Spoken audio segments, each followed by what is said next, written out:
Well, hello, slingers. Welcome back to another Wordslinger podcast. We just can't escape it. AI.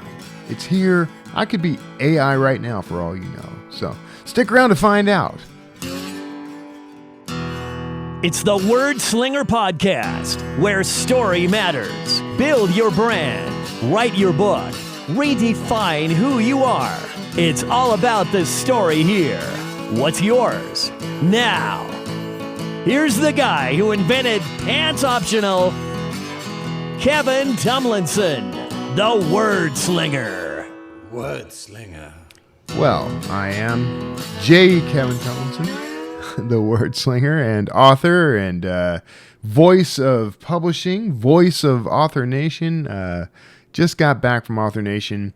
It's been a bit about a week now since Author Nation in Vegas. If you did not get a chance to go, I highly recommend going next year. It was an amazing show. There were just, they had a ton of people there, but they also had a ton of people from the industry. Some names I haven't seen show up there before. I had a chance to briefly hang out and even smell Kevin Smith, the indie film director, and that was fun. Posted about that on my Substack. If you haven't, there's a link to my Substack in the show notes. You should go check that out, and not just because it would support me, but also because I tend to, I sort of elaborate on things.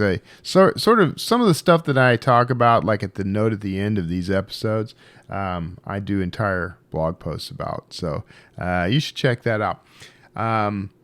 But today we're talking to Pete Paschal. He's an expert in AI and marketing. I think this was a great conversation. He just drops a bunch of science on us. AI was all over Author Nation. It's all over the landscape right now. It's kind of hard to avoid, and there's a little bit of panic here and there, but there's also a lot of us who see all this as a very positive thing. I'm going to try to talk to you a bit about some of my thoughts on this at the note at the end, so make sure you stick around for that. But for now, let's just dive right into this interview with Pete Paschal. I'll see you on the other side. Well, this is a topic I can't seem to escape from lately, so I'm glad to have a bona fide expert on the show. And we're talking to Pete Paschal about AI and using it for. We're gonna talk about how we use it for all kinds of things, Pete. If you're okay with that, I'm okay with that, Kevin. Thanks for I've having been digging me, in on you. I've been kind of tracking you down online to see what you're into, and you're a That was true you, huh? expert. That's me. When those when all those watch times and everything go up, you know who's responsible for that. But Awesome. but welcome to the show, man. I'm glad to have you on. Cool. Yeah. Thanks so much for inviting me on. It's a pleasure to be here. Now you are, according to your bio, you're the founder and CEO of the Media Copilot. What is that? How's that work? That is correct. Yeah. The Media Copilot is a company I founded about a year ago. I founded it really only as a newsletter at the time. And I was doing a little podcast too. And mostly it was about surviving because I was a media strategist, and I could tell that AI was going to completely and radically change the media business. That was kind of obvious. Yeah. And I had done some work with AI for CoinDesk, which I had been working for recently. And so ChatGPT came out and it was all like, hey, this is crazy. We need a strategy. And so I developed a strategy with them. We started prototyping some tools and stuff. But then like many in the media business, I sort of found myself at the other end of a layoff. There were several rounds at Right. CoinDesk. I think it's emerged from it now, but the point was, I could either find another job, which was certainly a possibility, but I also thought like, you know what, like I've got to figure out this AI stuff, and so does everybody else. So I basically challenged myself to learn everything I possibly could about AI and how it's changing media and journalism, and pass that knowledge on through the newsletter and the podcast. So as I was doing that for a couple of months, some folks started approaching me like, hey, can you come in and show my team all about this AI stuff, which is kind of like what one of my contacts in New York said. And so I went out to their office, taught their team about ChatGPT and ways to use it and ways to prompt and all that sort of thing. And that went super well. And then I started doing that more and more. So I turned that into essentially what is now the Media Copilot training. So I offer that as a service to creative teams, both individuals and publications. Whether you're a newsroom or you're a PR agency or something else, I can take you from using just simple prompts all the way to using advanced purpose-built tools in the scope of an afternoon. So that's a big part of what I do now. And I also do more one-off and ongoing consulting. Yeah. So if someone usually a smaller mid-size firm or publication needs either tools built or strategy around AI, and trying to understand the field, and there's a lot of different aspects to it, certainly.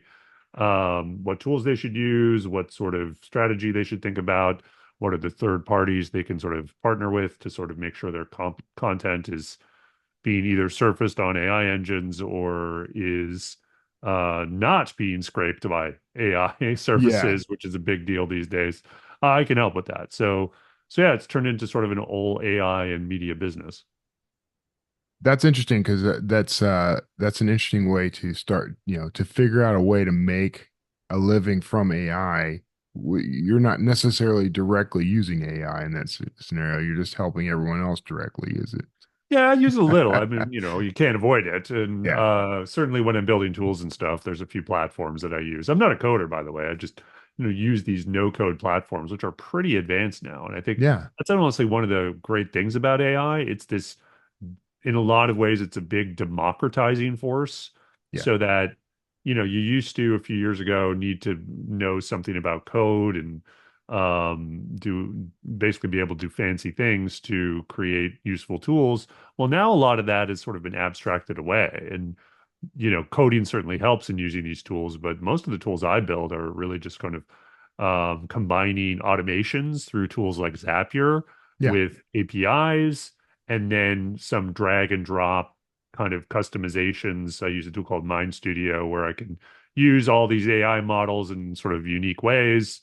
and then tie it all together. And then that's kind of it, like Yeah. there's a little bit of like code and code like stuff, but it's not like I went to get a computer science degree for it. Right. Yeah, I feel like I overthink a lot of that stuff, man. I don't know because if it's, Oh, it's I don't easy know to if, do. especially for me, and I think it may be because I came from an engineering background at some point, and so Oh yeah, me I too. think everything has to be complicated. Yeah, yeah. I used to think I have that view of the world that there was always this sort of complex layer to Yeah. things and to how people were doing things or thinking that I just wasn't seeing.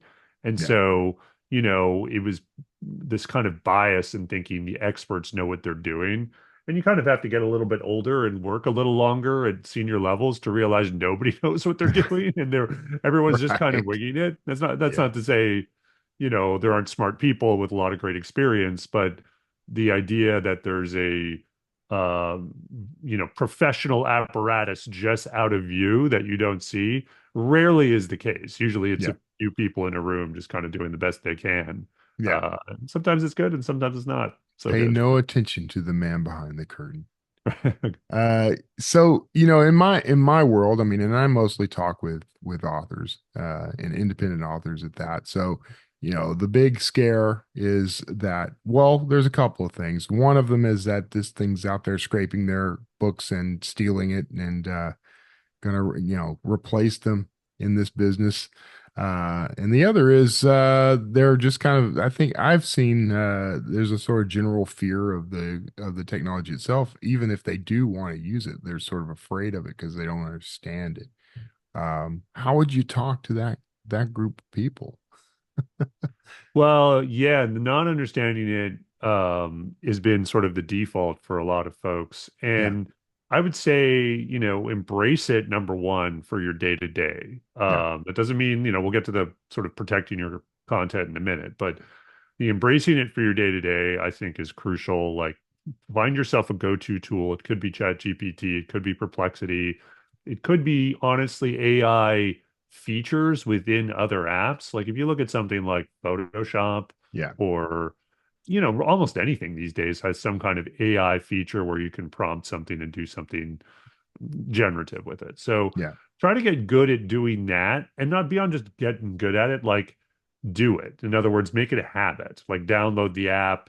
One of the habits I've done is I've actually made Chat GPT the thing I activate with my action button on the iPhone. So that'll activate essentially the voice mode, Yeah. and I'll be able to sort of talk to my phone or talk to ChatGPT through my phone to do whatever, right? And then it becomes this way better version of Alexa, which previously, well, so even currently, Alexa still isn't really smart in the way ChatGPT is. Right. Like, Alexa's only like it only gives you canned answers essentially, and whereas you can have a real conversation with ChatGPT. So I've gotten the habit of doing that. So that's number one, sort of put AI in your flow Right. somewhere. Right. I Um, actually go ahead. I'm sorry, man.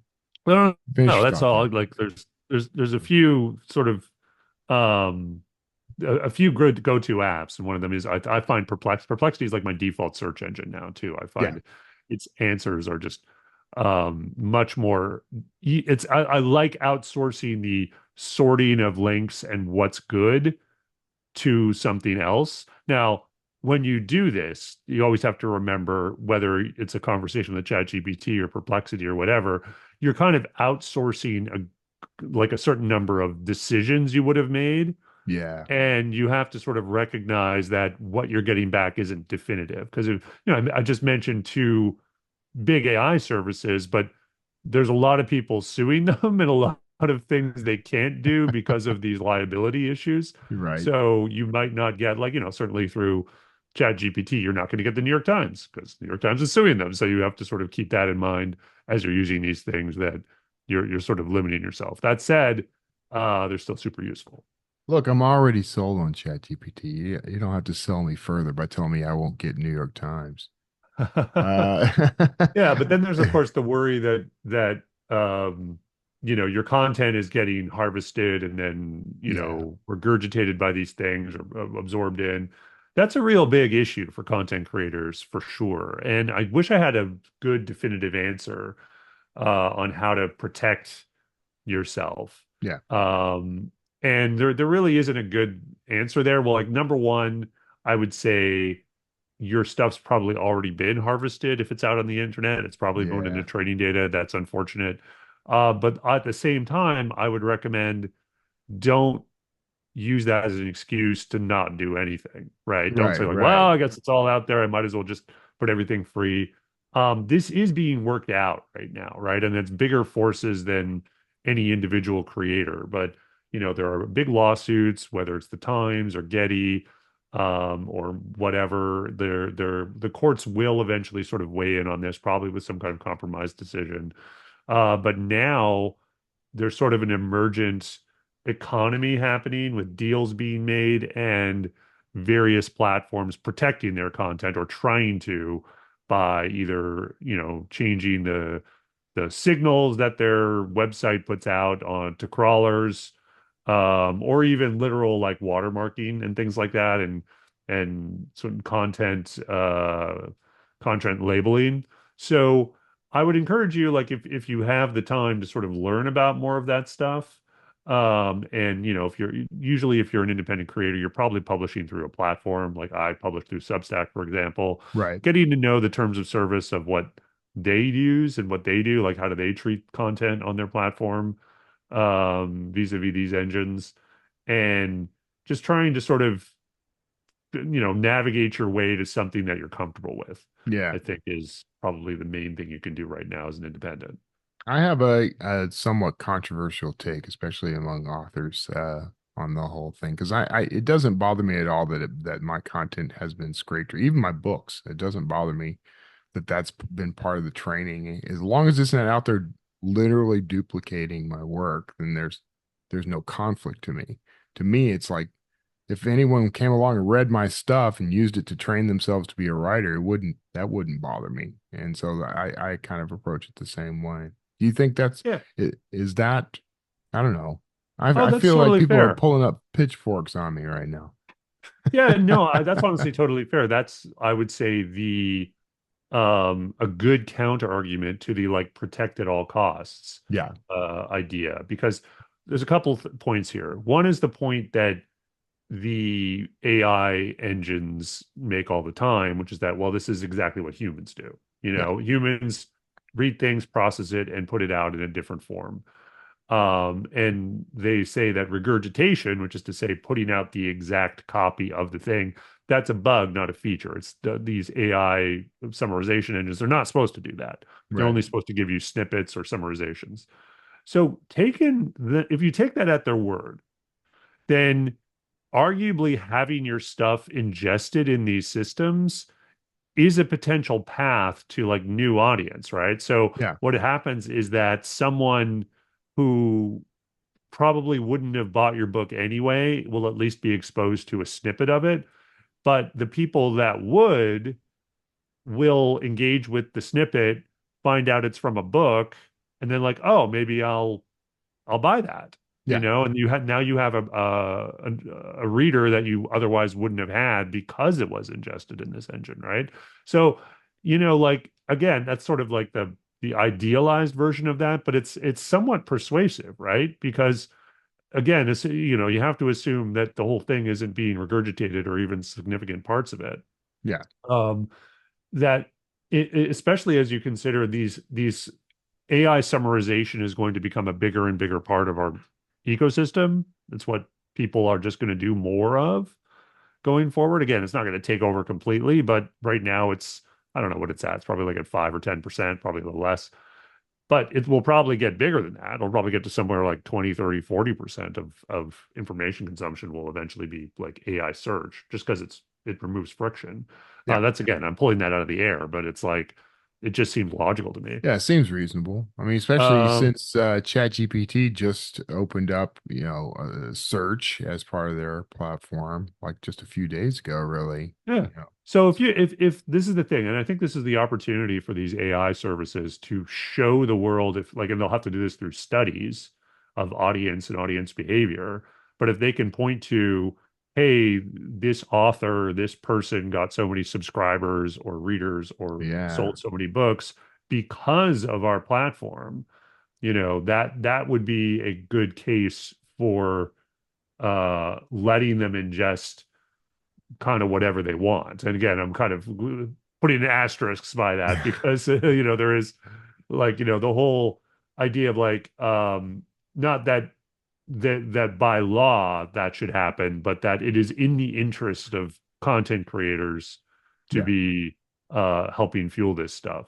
Again, like I'm just sort of giving the idealized view of it. It's not necessarily I 100% agree with that. I think there are a place for licensing agreements here, and that seems to be a big part of how this new economy is going to function. Because now OpenAI has obviously made a ton of deals with publishers.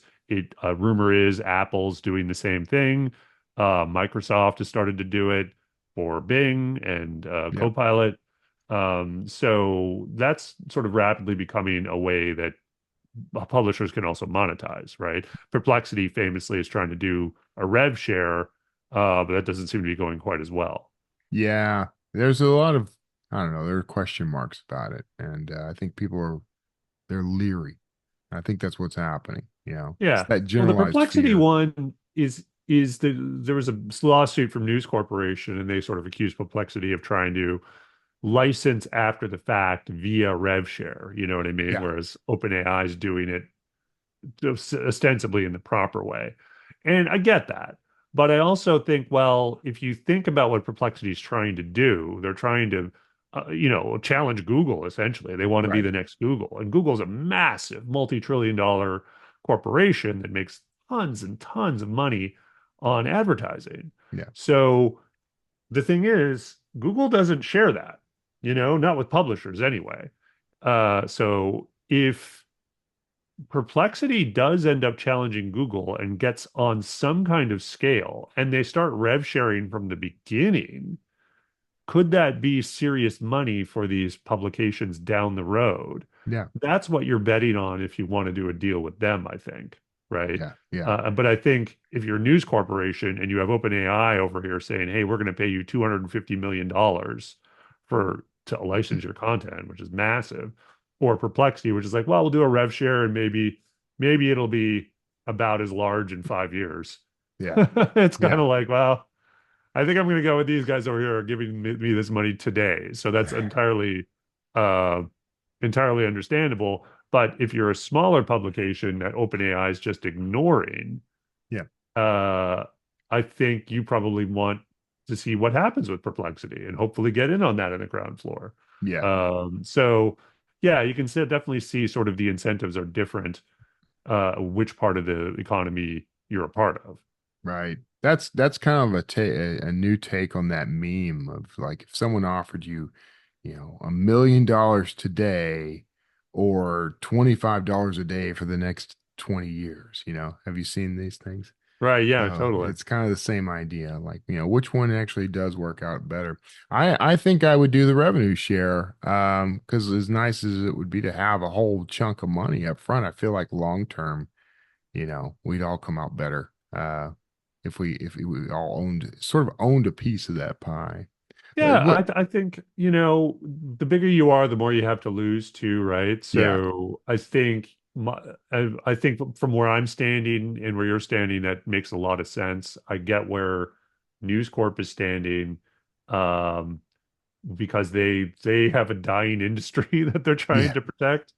But that said, it's kind of like, well, is that really the job of the system, so to speak, whether it's the legal system, the regulatory system, or what have you? Yeah, it sort of just depends on how pro disruption you might be. yeah, But I'm like, Google's fine, but it's got problems, and I don't think people love to see all those sponsored links, which seem to have multiplied in the last few years, and yeah. it's not the best product. It's not what it was, No, So it's like it does feel like it's ripe for disruption. And now it there's all makes it this, feel a lot less reliable than what it once seemed. yeah, You know, yeah, like, totally. can I trust So what I'm getting? I Yeah, would not, I would not be against some disruption here in this area. And Perplexity looks like it's doing its best if it can survive getting the smacked around by that's by the the biggest players in media. right. That's the key. I mean, speaking of media, I mean, that's one of your topics du jour, right? How AI is actually changing the face of media right now. Like, what are some of the shifts that you're seeing in that industry? Yeah, well, I mean, if I could take it down from the macro level we've been talking about down to the micro level of how it's actually being used, I think um, newsrooms and journalists are certainly using it as a tool in some very key ways, Yeah, some of which are good and some of which are a little more dicey. So the way I think about it is that the production of news usually has about three parts to it, right? And I sort of put them in a pipeline. So it's like you have the story generation, origination part, your story ideas, your research, yeah, thinking about things with audience and colleagues. Then there's the story writing phase, the actual literal, like, calling sources, getting facts, putting the story together. And then there's the story production phase, which is everything from editing to social media copy to SEO to distribution. And so AI, when you put it in that equation, tends to make the most difference at the first part and the third part, like yeah, the story generation phase. That's really different now. You definitely want, lots of reporters are going to ChatGPT for ideas. Your Perplexity we were just talking about is a research tool. There's other more specialized research tools like there's an app called Consensus, hmm, which is all about finding good academic research really, really quickly, which is something I would have loved to have had when I was a yes, reporter. And, because I was always just talking about studies, but I wasn't in academia and it wasn't my main beat. So I would mostly only talk about things that someone had sent me, yeah, whether it was like a PR person or a fellow journalist, or I just sort of found going around. And I would find talking about uh, concepts and think, oh, it'd be great if I had a study for this. And you Google and you find what you can, and then you kind of like your daily deadline, so you got to keep moving on. But with something like right, this consensus app, uh, you can get zero in on really specific stuff right away on basically any topic. So these sort of these, and that's just sort of one example of applying the power of large language models at data sets, right? And that's, I just talked about academic research. There's this kind of idea that's applied to public data. Mm-hmm. So many cities now, for example, will put their city data out via AP. So if it's like New York City, it might have studies and ongoing data added to, say, subway maintenance or Yeah. efficiency. And then you can take that data and plug it into other things, and people have built apps around it, right? So you have, there's no reason you couldn't have chat apps that, rather than needing to navigate an app or whatever, it'll just, hey, just ask me, like, Yeah. what was subway efficiency 3 months ago on the hottest day in the summer or whatever. Yeah. Um, so that's super helpful. So all of that is helping fuel, hopefully, better journalism. And then the story writing part, that's where things get dicey, right? So, like many publications have now infamously tried, Uh, it has Pete, not ended well.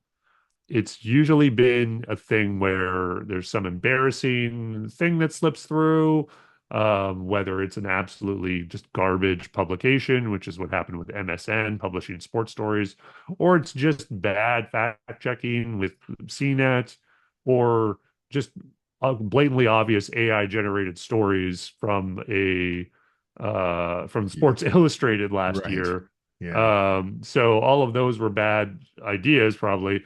But I think the industry kind of learned from that, right? So the thing is, story writing via AI is a use case that just won't go away because it's the most obvious one. Like Yeah. Chat GPT can write stuff. Why not just have it write articles? And it's like, well, you can do that, but you need to put in a whole bunch of guardrails. Yeah. And now we're starting to see that. So ESPN just a couple months ago came out and said we're actually going to use AI to write stories around a couple of undercovered sports, including lacrosse, women's basketball. And so it's doing it. And so far, it hasn't completely fallen on its face. It seems like they've put in enough guardrails on it, and there's obviously human oversight over all these things, that it's actually letting the website put out more content than it otherwise would have. Right. So is that positive? I don't know. It's hard to argue too much against it. Like obviously the ideal thing would have been to hire a reporter. Yeah. The problem is reporters cost money, of course, so it's just kind of like not in the budget. Is this a better than nothing, or is it a thing that will portend more of this stuff? Yeah. I think it's generally like on this periphery, not the worst thing. Yeah, I think because of the limitations of AI, this isn't a thing they would ever really apply to something that is core to their coverage. Like you would never have a AI writer also at the Washington Post White House team, right? It would just Yeah. wouldn't happen, Yeah. because you can't have an AI can't call sources, it can't cultivate trust in sources, it can't really have a scoop of insight, so to speak, and put facts together in a novel way. So, again, if the Washington Post decided to do something similar around, I don't know, just press release regurgitation or rewriting for some key announcements from House members that it doesn't usually cover, maybe that's a thing, like again, that's sort of the equivalent to the Sports Illustrated, or sorry, the Yeah. ESPN thing, where it's sort of in the furthest orbit away from the center of the core coverage. So it gets them to expand that a little bit. So Yeah. that's kind of where I think article writing is landing right now. And then finally, there's the distribution, social media, SEO headlines, etc. I think that's like usually the first thing a publication will do, because it's pretty low hanging fruit. It's kind of like, yeah, of course you're just gonna ask ChatGPT or whatever for your SEO keywords. Right. Right. There's not as much danger in that because it's usually small things that you're checking anyway, and just takes time, a little bit of cognitive ability to do. It's not so bad to outsource that to a machine. So that's kind of how that's affecting journalism on a micro level. Yeah. in terms of AI. Yeah. Um, Organizationally, that's sort of one step up from there. So if you're a publication and you're starting to apply AI to the whole org, you start thinking about like, well, what's this empowering my publication to do that I couldn't do before? Yeah. And usually there's some kind of new experience. Not entirely new, but like say you're a smaller publication, you're like, okay, I've got a good team writing articles, but we don't really have budget for a big video team. Well, in previous years, that would mean, well, you can't really do much in the way of video. You can probably edit some stuff, but that's about it. Today, well, why not create an AI avatar? Why Yeah. not create a synthetic voice? Why not have an AI reformat your text, your great text articles into maybe some clips or some videos that you can then create sort of a channel around.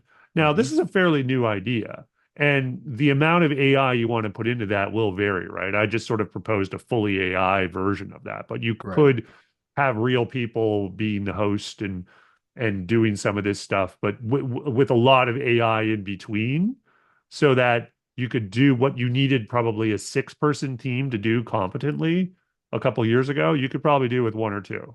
Yeah. So Yeah. that's what that's empowering now, right? So so you're getting more, I think, publications applying AI to go into content and formats that they otherwise wouldn't have. Hmm. And then there's like sort of the new idea of chat, which isn't entirely new, but it's a thing people are getting more used to with these AI summarization engines and ChatGPT. Yeah. And there's no reason a publication can't deploy that on their own site, you know? And so, yes, that doesn't give you the reach of a big tech platform like a Google or ChatGPT, but it does get you thinking about how people are interacting with content that way. Yeah. And so if you think about the people on your own site, they're your most loyal readers. And so if you give them that path to interact with you via chat, that's going to give you insights you didn't have before. Hmm. So one, you can keep them engaged on your site longer, but two, then you're like, oh, this is what people who chat with this kind of content want to know about. If I do more of that and do it better, that'll probably increase your chances of surfacing in ChatGPT Right. and Perplexity Right. and wherever Yeah. else. Yeah. So the whole idea of offering chat on your own site, I think, is probably a thing we're going to see more and more of. It's kind of hard to do, right? Like if you're a big publication and you got like thousands and thousands of articles, chances are some of those articles are going to contradict each other and potentially confuse an AI. And Right. so to do that really well, you kind of do need better tech, you know. Luckily, Perplexity and others, you know, you can sort of work with them or just use their models. And it does require a little bit of investment to make sure that that's done properly. But if you do it, I think it's a really, really good part of content strategy today. Yeah, I could see a lot of ways to use things like that and making a lot of that content more interactive, which means that you keep people around longer, which means they see more ads, which is, that's kind of the point now. Yeah, So, totally. More yeah. ads, or maybe they'll buy membership or a subscription. Maybe they'll go to your event, you know, Right. however you want to monetize. Yeah. I think any monetization at a media company that is not ad based, Yeah. you know, the whole era where everyone was just trying to maximize clicks and CPMs and whatever else, you know, all of that, impressions, you know, like that got way out of hand. Oh yeah. And I lived it. You know, I was the editor at Mashable for a good chunk of the 2010s, and the incentives of that sort of scale media just got really toxic. Obviously, it has a lot to do with what social media has been like and what search has done to that. You know, like the incentives were just not great. Yeah. Yeah. You know, you obviously this content that provoked and polarized the most often surfaced to the top. That's a big reason why, you know, we've got not the only reason, but like a big reason why there's such a toxicity to, you know, our discourse today, and everyone's trying to dunk on each other and misrepresent the other's views. It's just not Right. very helpful. I'm not. Actually, it's funny. Right now. I'm actually writing something for Election Day that is attacking this whole idea of media trust, that it's not in a good state. Yeah. But I do think AI, it's not a silver bullet or a way that fixes everything, but I think it's an opportunity to reboot some of these incentives. Yeah. Well, it's going to be interesting to see how things shape up. I mean, it seems like every day I'm learning there's a whole new change, a whole new evolution to these platforms and what's happening. So we're gonna have to keep a close eye on it. We're at time now, so Cool, man. which is a little unfortunate because it's like I have 1,000 other questions I would have asked you, but Just scratching the surface. Yeah, I know. yeah. Well, now you've got some things that are available for people who are more interested in learning more about this, especially like fundamentals of AI and media and that sort of thing on a coaching page, right? So Yeah. we'll put links to that. Is there anything else you need people to know or where they can find you and your work? Yeah, you can subscribe to me on Substack. It's just the Media Copilot. Just search for it there. You can also find my Substack from the website, which is mediacopilot.ai. But that's also where all the coaching and courses are. You can sign up for one there. The introductory one's really cheap. Go ahead and email me if you're a journalist, and if it even if the cheap price is a little much for you, we can work something out. Yeah. But if you're in PR and you have a team and you want a more customized version of the training, that's mostly what I do these days. So Excellent. please reach out. All right. Well, thanks for sharing all this, man. And I'm going to check out some of your stuff actually. So I'm kind of looking forward to seeing that. And I'm a big fan of Substack, so I'm glad to see that you're there. I'm all over Substack. So, Yeah, Substack's uh, great. well, thanks for tuning and jumping in with us, man. Everybody else out there, thank you for jumping in. We appreciate you being here and stick around. I'm sure to have something interesting to say in the note at the end. So we'll see you there. Take care. Well, here we are at the note at the end, and I hope you enjoyed that interview with Pete. I love meeting people who are looking at the next thing, kind of on the edge, the leading edge of the next thing, figuring out how to use it. I had a lot of conversations about artificial intelligence this past week, or last week rather, at Author Nation. It was a big topic, as you can expect. It's a big topic everywhere. It's just coming up everywhere now. There was a speaker. Man, I'm going to butcher his name too. It's Drew something. Drew Sullivan, I think was his name. I'm going to look that up, but he was, I'm going to look it up right now. Actually, you can hear me typing. Is it Drew Sullivan? It clearly was not. So anyway, Drew Davis, that was his name. I don't know where I got Sullivan. Sorry, Drew, if you're listening to this episode. Anyway, he was our keynote speaker at Author Nation, and I had the honor of introducing him, and luckily I had his name written right in front of me, so I got it right that time. But he did this talk called Digital Doppelgangers, and he brought up some interesting points that I think are worth discussing. And it's this idea that every time a new technology comes along, our first reach toward using it tends to be to try to use it the way we use the technology it's replacing. So if you think about automobiles, the first automobiles were really just horseless carriages. I mean, they were built like carriages. They looked like what we expected. They had the large, spindly wheels. They had maybe a bar for steering, sort of like reins. They were the same thing we were used to, but they had no horses. And then, it took Henry Ford to come along and create what we think of as the automobile, right?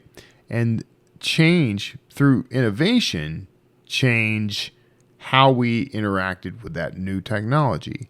And now today, most people couldn't drive a horse and carriage, have never been in one.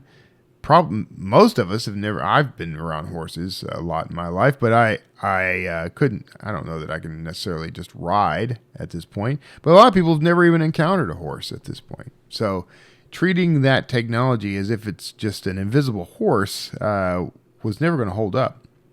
Other discussions I had around this same idea, James Blatch and I were actually chatting about, it was like electricity. When electricity first kind of came on the scene, people were afraid of it.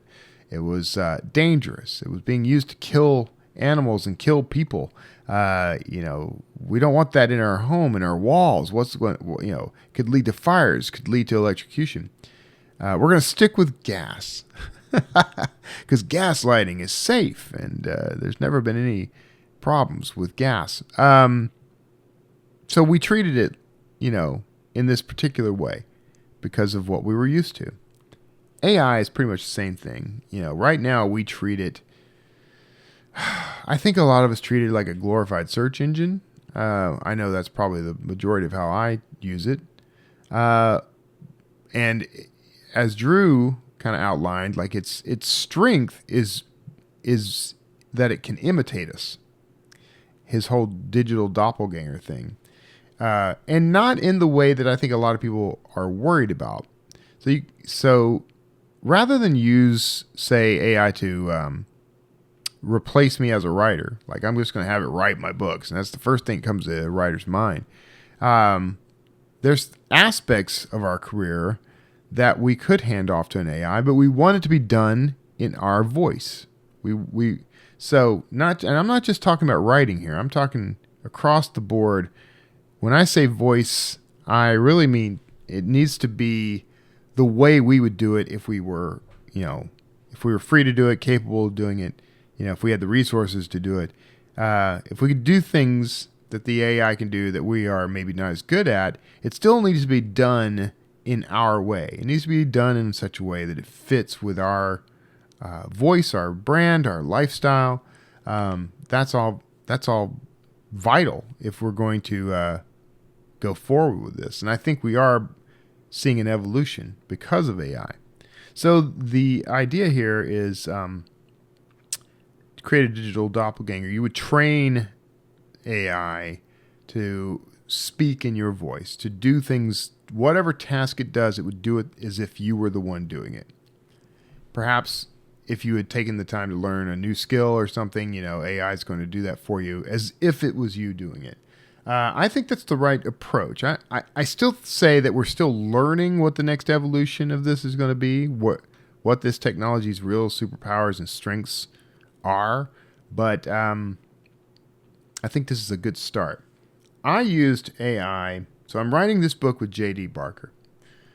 It's an archaeological thriller, and I needed to, quote unquote, resurrect a language that I was saying that in the book I'm claiming is the root of all language. Like at some point in lost history, there was one language that unified all of humanity.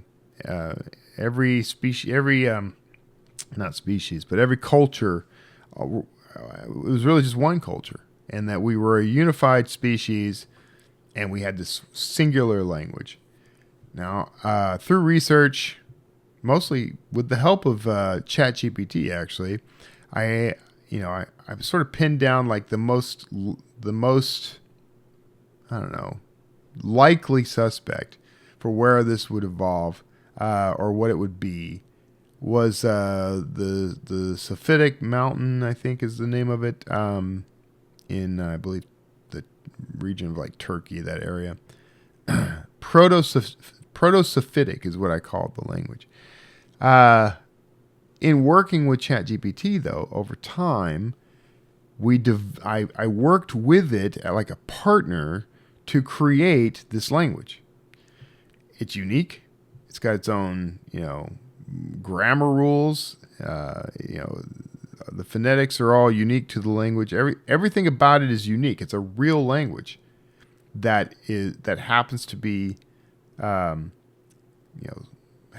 the roots of all other languages sort of embedded in it. That's how I kind of did this. It took time. took weeks to really get this trained. And this is what Drew was recommending. He was talking about training it to write scripts for quick videos the way he would do it, to write marketing copy the way he would do it. And it took time to train it, but the strength of the AI is that it can learn from you.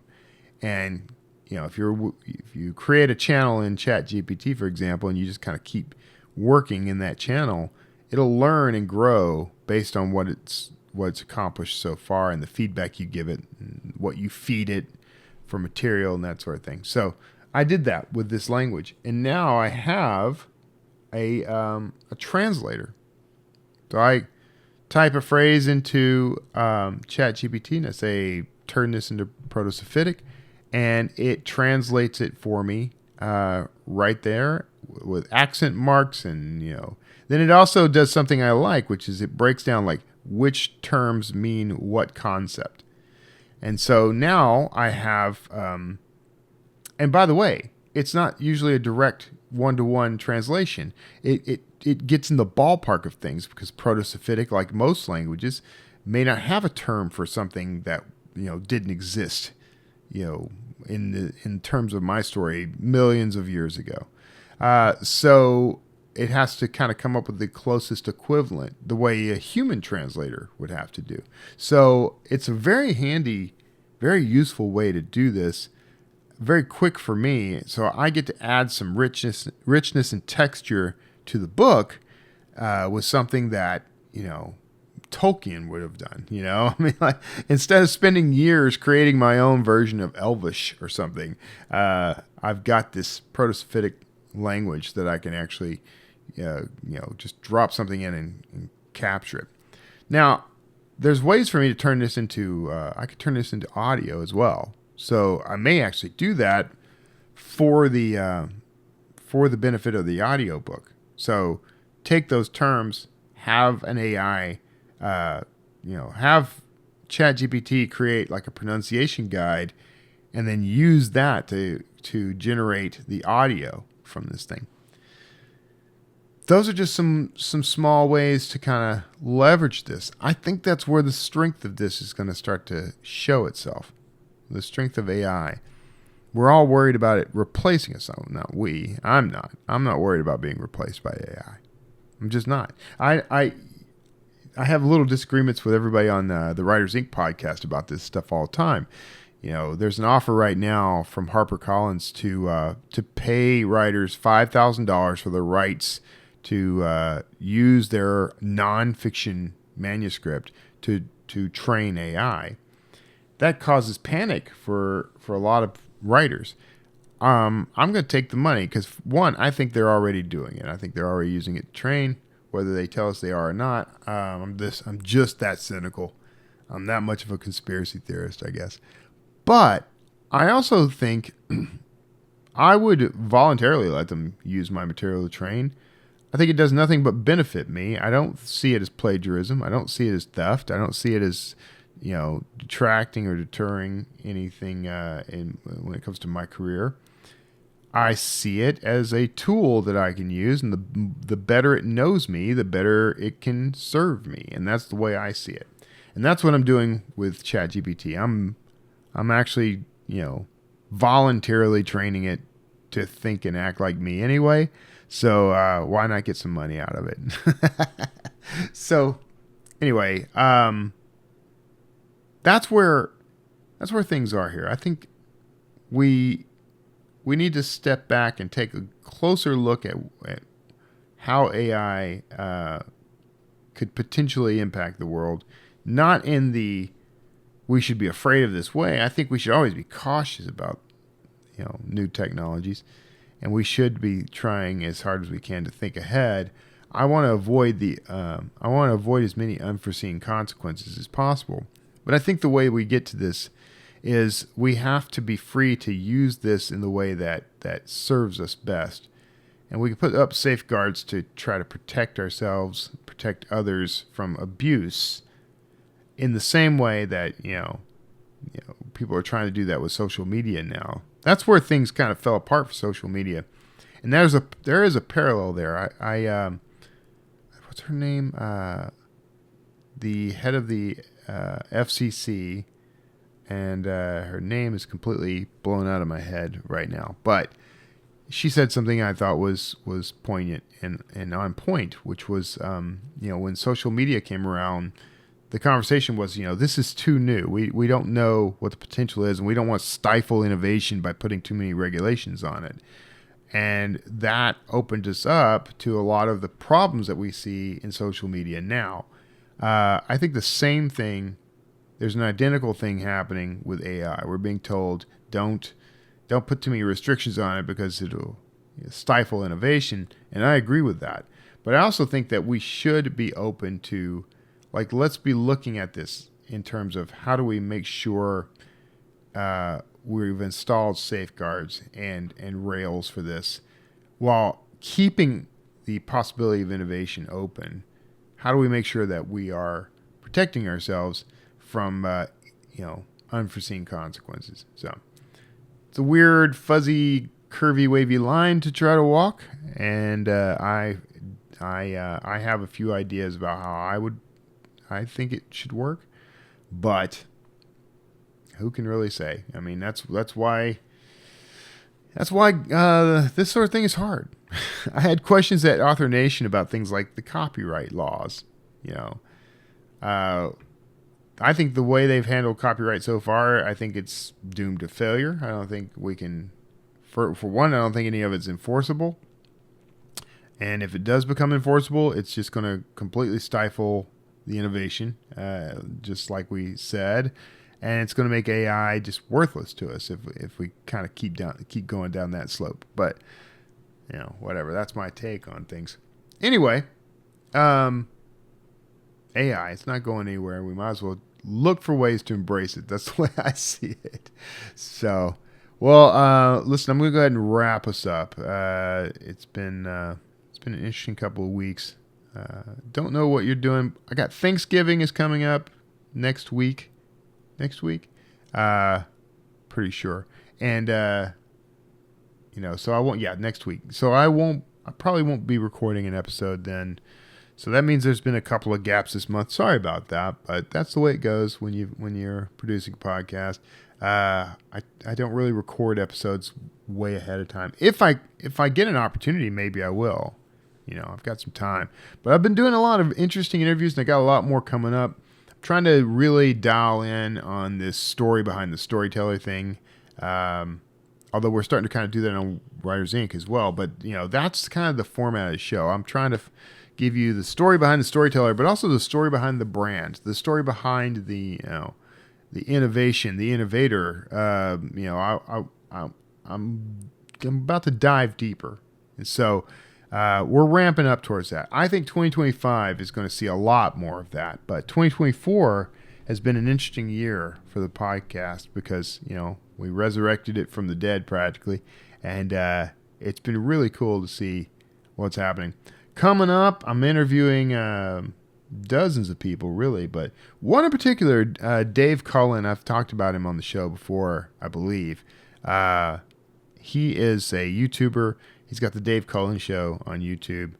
Go and find that. I think I may have mentioned that he did kind of a shout out to me and my books, my website and everything on an episode. I believe I put that. Yes, I remember putting that in the links to a previous episode. I'm going to be interviewing him. He's got a new book coming out. It's on pre-order right now, called Deus V Machina. It's, I helped with the layout. He ended up going with a service to do the cover, but I had kind of made a cover for him that ended up being kind of the inspiration for the cover he's doing. Looks good. Everything about it's good. It's been cool to get to know him, talk to him. And he's not done yet. I think we've just seen the emergence of a new indie author in the space. So I can't wait to see what he does with it. But we're going to have him on the show. I'm looking forward to that one. Got others. Talking to quite a few people that I circled up with at Author Nation. It's hard at this point to remember who's going to be on Wordslinger and who's going to be on Writers Inc. and who's going to be on the Author Nation podcast. Them's the breaks when you're the voice of stuff. So the voice of the industry now. So anyway, and I got some news that I think should get solid soon. When I've got it, I'll let you know. But on the front of things I'm going to be able to offer the author community, there's something coming up. So make sure you're tuning in to kind of hear that and learn more about that. Anyway, thank you for tuning in to this week's episode. If you would not mind, go and click like and subscribe. Make sure you hit the little bell icon when talking to the YouTubers now, the YouTube folk. If you're listening to this show out in podcast land, thank you for that. I really appreciate that. The new home for the Wordslinger podcast is on Substack, so you can pop over there. There's a link in the show notes to find that. But I do a Substack post every week to my mailing list as an author, but every week I also post these Wordslinger podcasts. These are open for everybody to check out, all free. But if you want to support me financially, there is a way to do that there, and I do appreciate that. But leave me comments. Make sure you share this with people. That helps me a lot, and I'm really glad you're here. So if I don't see you before it happens, if you don't hear from me, especially if you're in the U.S., happy U.S. Thanksgiving on the 28th of this month. And for those of you outside the U.S., you still get my gratitude. It's Thanksgiving for you too. So take care of yourselves out there. I'll see you next time.